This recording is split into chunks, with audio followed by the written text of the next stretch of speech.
Everybody, in the distance, 2 red-tailed hawks copulating at 2 o'clock.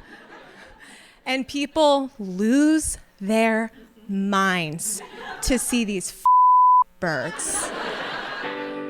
That's Dierdre Loftus, and on today's episode, how an unexpected hobby turns into a lifelong friendship. From NCPR and the Adirondack Center for Writing, this is The Howl. True stories, no notes, live on stage in the North Country. I'm Ethan Shanty. You know, I never intended to be on the radio. If you had asked me 20 years ago, where will you be? A radio station probably wouldn't have even been in the top 10. I definitely had my eyes set on big concert halls and book signings. But of course, life had other plans. I still play music, and I still write, but I'm very much a radio guy. And I owe that all pretty much to one person. See, when I was at SUNY Potsdam, most of my friends had joined the college radio station 90.3 WAIH The Way.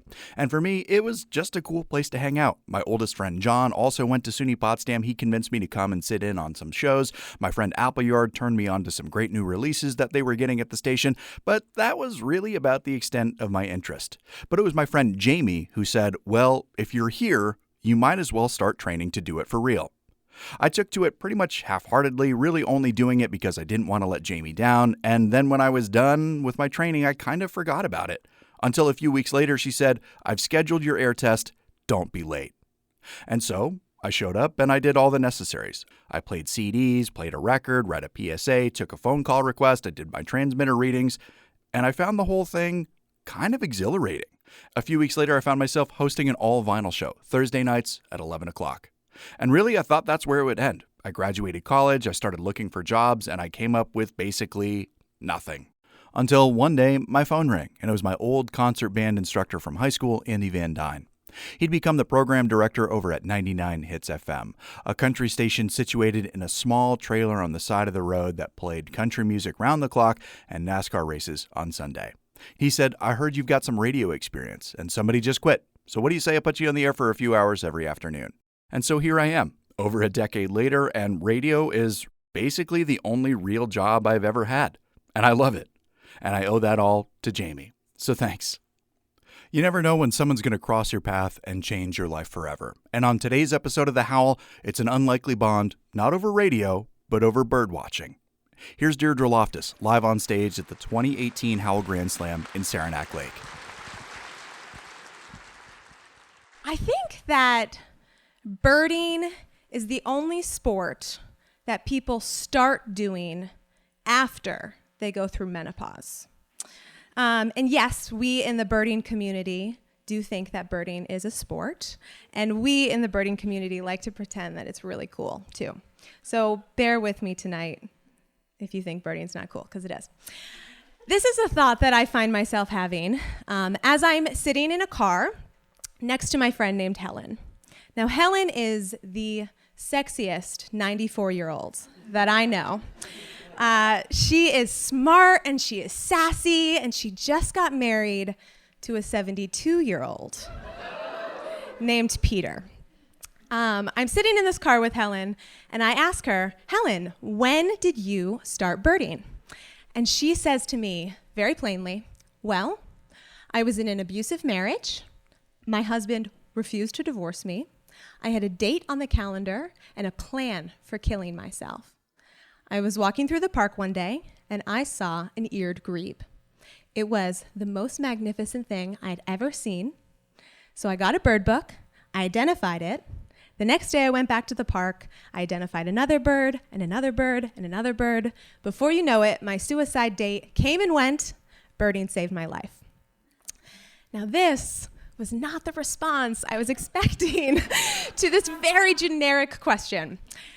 Even more so, I was not expecting Helen's continued response, which was, the best part is, he wouldn't divorce me because he knew I'd get half his money. I come home one day, he dropped dead in the shower, I got everything. Helen is one of around 20 people that I find myself with in Montana. I'm fresh out of college. I moved from the beaches in South Carolina to the prairie lands in Montana, and I look nothing like the rest of the birders in this community. I am the only person who still has pigment in my hair. Again, the only person who likely has not gone through menopause. And I know virtually nothing about birds. But I listened to Helen's story, and I know she is someone I want to keep hanging out with. So in this there's around 20 people in a caravan of 7 cars. Every car is equipped with a walkie-talkie, radioing to each other things like flock of 5 robins, 3 o'clock, or sandhill cranes flying overhead at noon. And it is mind-blowing. All the cars are stopping, traffic behind us is getting mad, they're honking, and the birders don't care at all. So at Helen's request, we pull over at a sizable bush so that she can relieve her bladder. And she gets out of the car. She just got knee surgery. She was pretty spry, but she was recovering. She goes, Ruth, Elaine, Joan, I'm gonna need 3 of ya. Come on, girls. I need your help.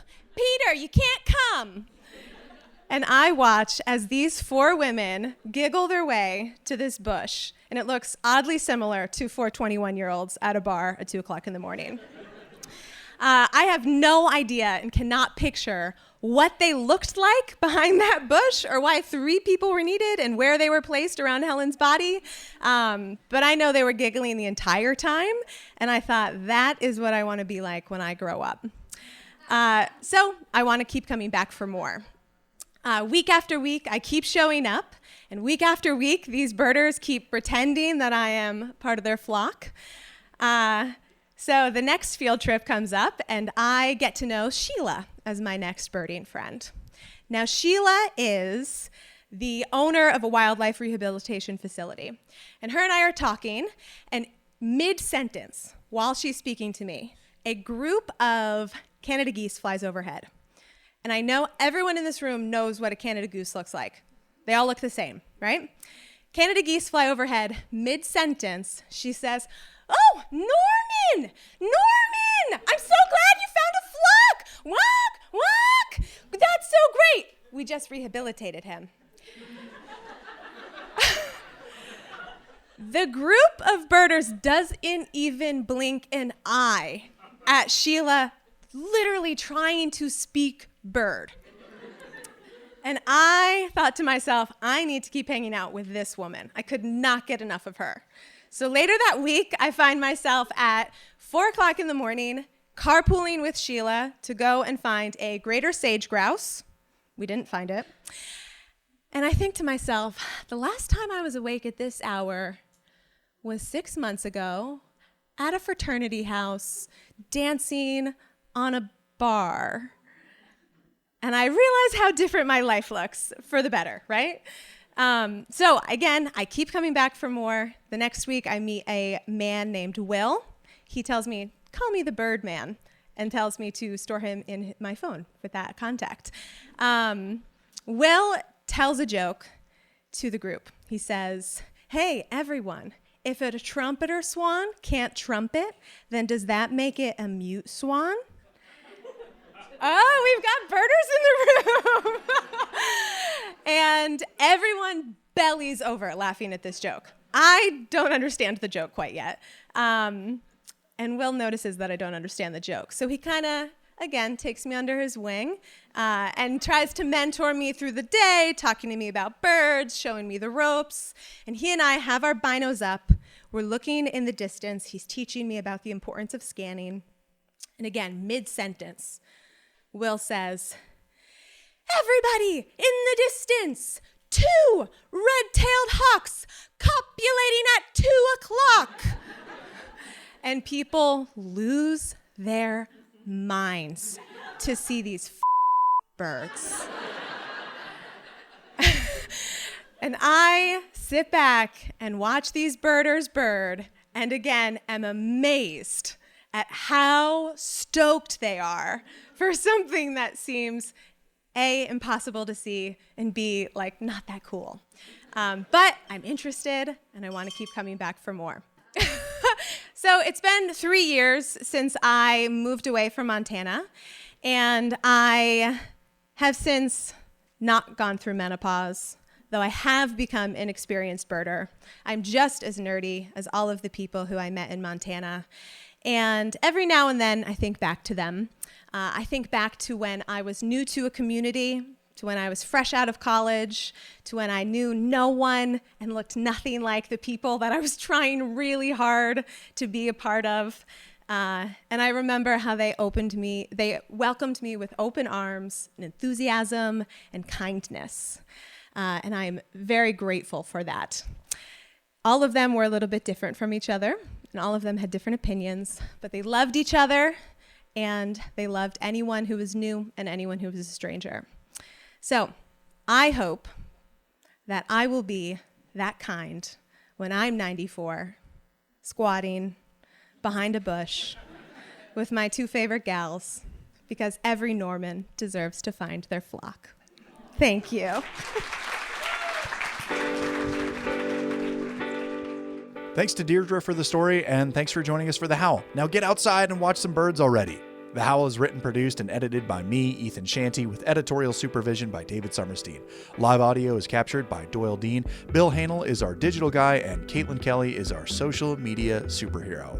Music on this episode by famous letter writer of Plattsburgh. The Howl is a co-production of NCPR and the Adirondack Center for Writing in Saranac Lake. You can find more episodes and support the show, plus find out when we're going to be telling stories in your hometown by visiting ncpr.org/howl. This is NCPR, North Country Public Radio.